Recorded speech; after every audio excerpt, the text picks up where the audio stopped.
Today we're reviewing the Rep PR5000 belt squat attachment. This is one of the cheapest belt squat attachments on the market at $279. It's got a lot of great features and has a good design, but there is one flaw. I don't think it's a deal breaker, but there is a big flaw that we'll talk about.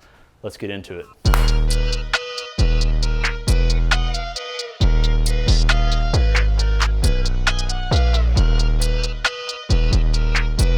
Hey guys, this is Coop from Garage Gym Reviews. Today we're actually my buddy's Will's Garage Gym. You may remember this is where we originally did the PR5000 review. No, I didn't sell it to him.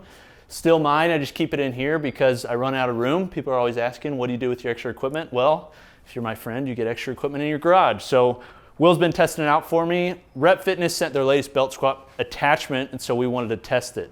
Now, as I said in the intro, it's a good design, but there is some flaws, and I want to talk about those. But first, let's kind of give an overview. So the idea behind the Rep belt squat is that it's an attachment. It's not a standalone unit. It's designed to attach to the already made up rack. One, I really like this idea. It's kind of similar to the Coop squat. There's some differences there, like the built-in Rhino that we have that we built. But overall, it's a great attachment at $279. Now, the idea is basically if you have a lat pull down, it uses the lat pull down as the weight trolley. So rather than having to buy a completely separate weight stack or weight trolley system, use the lat pull down low row that you've already got and attach it to that. The lat pull down system is fairly cheap compared to a lot of lat pull downs. However, you have to factor that in if you're going to get the belt squat because the belt squat's $279, but you can't use it standalone. You have to have the lat pull down. But the idea is pretty simple. There's two pop pins on each side that lock it in. On the other side as well, you put it where you want on the rack, any way on the cross members due to the erector set style. And then you attach it up top to your lat pull down cable attachment using a carabiner. And then it routes down below, down here to these two pulleys. It routes underneath the attachment and then up to the top to your belt. So they call it a belt squat attachment because it's coming from the floor and you do use a belt squat belt. However, as you'll see, I think this is better suited for things other than belt squats. So as you'll see, although this is called a belt squat attachment, there's more you can do with it. And that was one of the reasons I built the Coop squat, because I wanted to, basically use a floor mounted cable system to do dips, pull-ups, and add weight to those sorts of things easily rather than putting weight between my legs and plates and have them knocking around. This is just another way to use the system that you've got. So Rep basically added that functionality. So the idea behind a belt squat is you add weight to the back, you then pop in, and then get up in your stance and squat. Now, as you probably noticed already, there are two issues that have come about right from the start, okay? The first issue is the fact that with most belt squats, there's some sort of attachments or lever of some sort that allows you to start at the top of the rep. When you squat, you start at the top of the rep, you walk it out, you then squat down. When you bench, you start at the top of the rep, you pull it out, then you go back down. Overhead press, you start at the bottom, but that's really one of the only lifts. Deadlifts are starting at the bottom as well.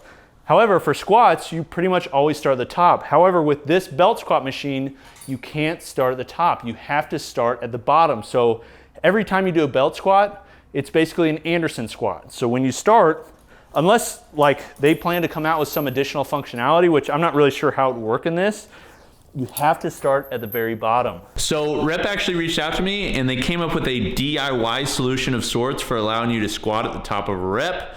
It uses chain and a strap. I don't think it's the absolute ideal setup, but it allows you to use a 279 belt squat at the top of a rep. When you factor in the price, I think it's okay. So here's how you do it. It involves two elements, a chain and a strap. So as promised, here's our easy solution. We have a chain, a nice hook on it, and a strap. So what you're gonna do is you're gonna take the hook and you're gonna take the carabiner that's attached to the belt squat attachment, and you're gonna pull them together. Now you'll note that I'm doing this without any weight already on there because that would make it very difficult. So what we can do is we can get everything set up, hooking it to this first carabiner that's hooked directly to the belt squat cable. We can load the weight, Then what we're gonna do is we're gonna grab our belt, put it on our waist, take the second carabiner, hook the belt into that, get in our ideal position, stand, move the chain out of the way, and then we're able to start from a high position. Stand up with however much weight you want to do, and then squat. Now, right there, you probably noticed the other issue, and that is it doesn't allow you to hit depth if you're standing directly over the pulley system. I noticed in their videos, every time they did the squat, they'd stand a little bit far back, which is fine, but you have to understand, it's now pulling me forward and changing the loading. No longer is it just a complete axial load, it's now pulling me forward slightly. So I'm leaning against it. If I want to hit depth, I come down like this and come up. With a lot of heavy weight, that's not really possible to do. I'm on my toes right now. So if I were to squat how I'd like to on a belt squat where the weight is completely down between my legs, this is my depth. And this is on the top of this belt. This is a spudding belt. This is the top loop on the spudding belt. They didn't send a belt with it, so they may have a belt that comes in closer, but this is for this belt. That's my depth. So as you can see, I'm still not hitting full depth. That's an issue from, just an overall belt squat use. However, the reason I don't think that's a fatal flaw is because I really don't think you should get this just for heavy belt squats.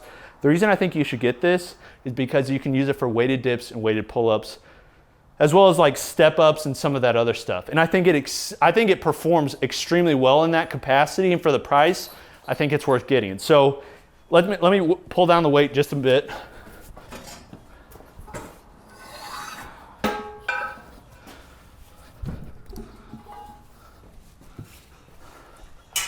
Going from 800 to 700 pounds here.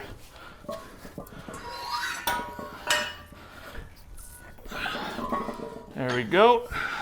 700 for pull-ups, no big deal. Okay, now I'll show you pull-ups. You get in like this. You now have a perfect place to do pull-ups while weighted. So you can now, periodize your pull-ups. A lot of people use belts for that, and they'll attach weight between their legs, dumbbells, kettlebells, that sort of thing. Let me tell you something, this is vastly superior. Honestly, this is one of my favorite uses of belt squat, is being able to use it for pull-ups and that sort of thing. So basically, you just grab the pull-up bar, do pull-ups.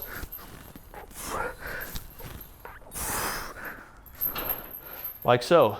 Now, I currently don't have any dip horns in here, and if you had dip horns and you moved this back and you set them on this arm, you'd be able to do some dips. It wouldn't be ideal because you'd be using the cable at kind of an angle. Ideally, you'd have some handles that come on each side, come down. The ones I have are custom made by Dean at Black Widow Training Gear, but Rep may come out with them in the future. I think it's a great functionality to add to this, because just like you added to the pull-ups, you added weight, you can add dips, weighted dips to the belt squat as well. So you add dip handles here, and then do dips like this. I mean, also, there's other uses for a belt squat besides just squatting. A lot of people do marches. That's a great way to just absolutely kill your hips. You can do calf raises. If you had a block down lower, you can do calf raises really nicely. Also, you can add, because you're using the rack, it's within the rack, you can add this to any barbell-based movements. So I'll kind of show you what that looks like. So let's say you wanted to squat and you wanted to add some extra load via your hips with your belt squat. You could do this inside the rack if you wanted to, so you could move this back farther, because again, it can use any of the length of the cross member. Great idea. But you can also do it outside the rack. Grab your bar, squat. So now you're not only loading from the top, you're also loading from your hips. You can do the same thing if you have extended spotter arms. You could use it for rack pulls. So you have it here, you're adding to your hips, rack pulls. Just another way that you could use a belt squat inside a rack. I mean, it's an extremely versatile piece outside of what the name actually says it is, which is a belt squat. So 279 bucks Some other just close-up features of it. It uses the same powder coat that the rest of the attachments do, which is somewhat of a textured powder coat. Has these nice stainless steel badges. I love that Rep's adding these. They look great. I'm always talking about, dude, on your higher end racks, get rid of the stickers, add the badges. I think they look great. It's a cool logo, stands out. It's gonna be clean for a long time. These pins are easy to pull out, so it's quick and easy to put in. You can put it anywhere along the cross member. Easy to put together. One thing I did notice is that this cable can get wrapped underneath the side of this pulley. I had this happen and then it kind of shredded the cable a little bit, as you can see here. So I don't think that's gonna happen to everybody, but it is something to be aware of in case you're worried about it. Just make sure that you're watching it when you have it in the system when you're installing it. That way you don't tear your cable, anything like that. But other than that, it's a very smooth system. So the question is, like, Coop, is this something you recommend? I would only recommend it if you understand that it's not ideal specifically for heavy belt squats. If you're wanting to do just heavy belt squats, I would look at a different solution. But if you're wanting to use it for the versatility added to pull-ups, dips, you want to do some marches, maybe you want to add to some barbell movements, and maybe you do want to do squats, but you understand that you're either going to have to stand farther back, or if you're standing directly over it, you're not going to be able to hit as much depth, or you wear a belt where it's just like super tight, which is pretty uncomfortable and, you know, may hit the nads. Other than that, I just said nads. I don't know, do people say that word anymore, Lynn? Not anymore. Okay, well, I'm a dad, so whatever. It slaps. Live your truth, buddy. Thanks, bro. Okay, so that's kind of where I stand on it. I love the idea. I think it's smart. I would like to see it so you would be able to start the movement at the top. I don't know how that functionality would add, and it may add a lot of cost. So for the price, $279, if you have the lat pull down, have a Rep PR 5000, I think you should pick it up. It'll add some versatility to your rack, and it's not super expensive. So that's my review. Pretty honest, pretty truthful, but that's how we do it. This is Coop from Garage Gym Reviews. Thanks for watching. We'll see you next time. Peace.